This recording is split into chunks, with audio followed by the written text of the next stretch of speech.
Motorsport history is full of iconic races. Senna in the wet at Donington, Ford versus Ferrari at Le Mans, Dale Earnhardt finally winning the Daytona 500.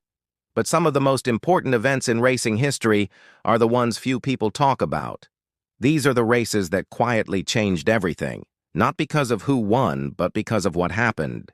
Today, we're diving into 5 forgotten races that reshaped motorsport from the inside out. Buckle in. 1934 Eifelrennen, Nürburgring, Germany. Before Formula One existed, Grand Prix racing was the main stage for European motorsport. And in 1934, a seemingly ordinary race at the Nürburgring turned into a defining moment for the future of racing. The Eifelrennen was a national race, not part of the European Championship. But on June 3rd, Mercedes-Benz debuted the W25, their new silver machine. Here's where the myth begins. The car was said to be slightly overweight, just 1 kilogram over the 750-kilo limit. Team principal Alfred Neubauer ordered the paint to be stripped off, exposing the raw aluminum and bringing the car underweight. Whether the story is true or not, the silver look stuck. Thus, the Silver Arrows were born. But the significance of this race goes far beyond the paint. It marked the beginning of Germany's massive investment in motorsport. Mercedes and Auto Union received government backing, turning racing into a propaganda tool. Speeds skyrocketed, innovation exploded, and soon Germany dominated the Grand Prix scene. This was the moment factory racing became a weapon of both sport and politics. The legacy. Modern F1 owes much of its technical DNA to the arms race that began here. 1955, 24 Hours of Le Mans, France, June 11th, 1955.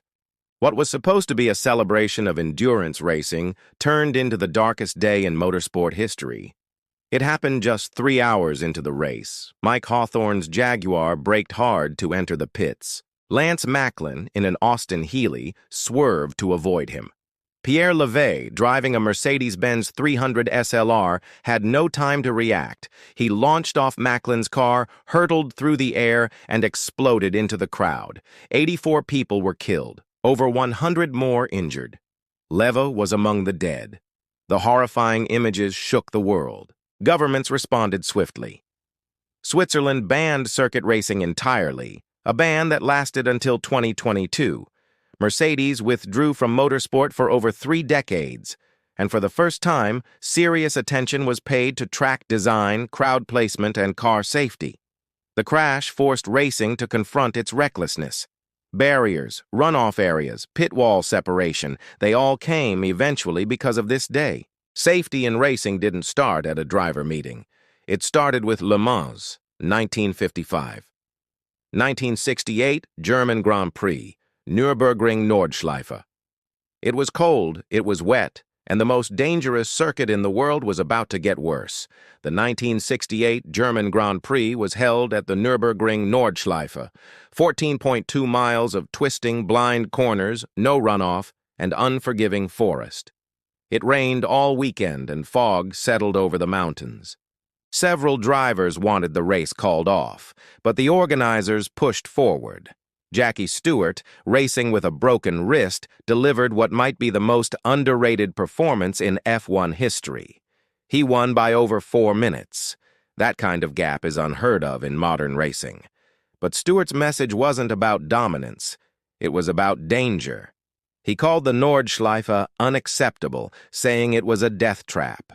The '68 race added momentum to a movement he'd been leading, one for safety.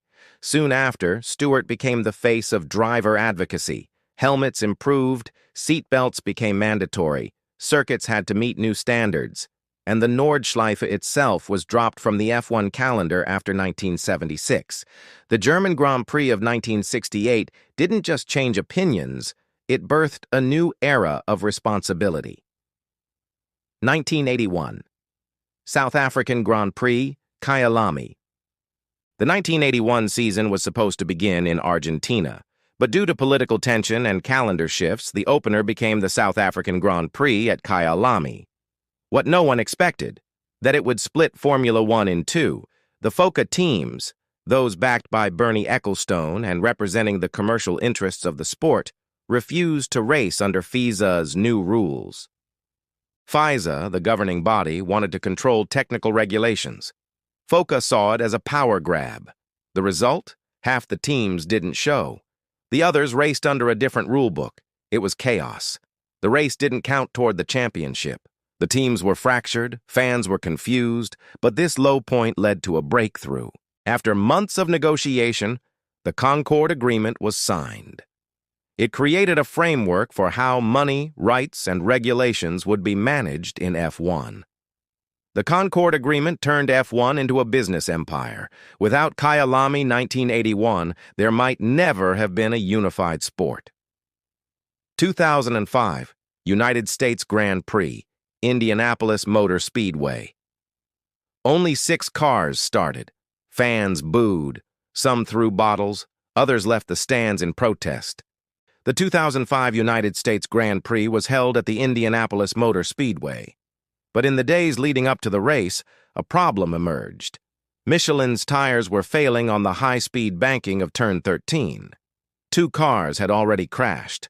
Michelin informed its teams the tires were unsafe. Negotiations between the FIA, Michelin, and Bridgestone teams fell apart. No compromise was reached. On race day, all 14 Michelin cars pulled into the pits after the formation lap. The result? A 6-car race that instantly became a black eye for Formula One in America. But this disaster had long-term consequences. F1 lost credibility and the U.S. attendance plummeted.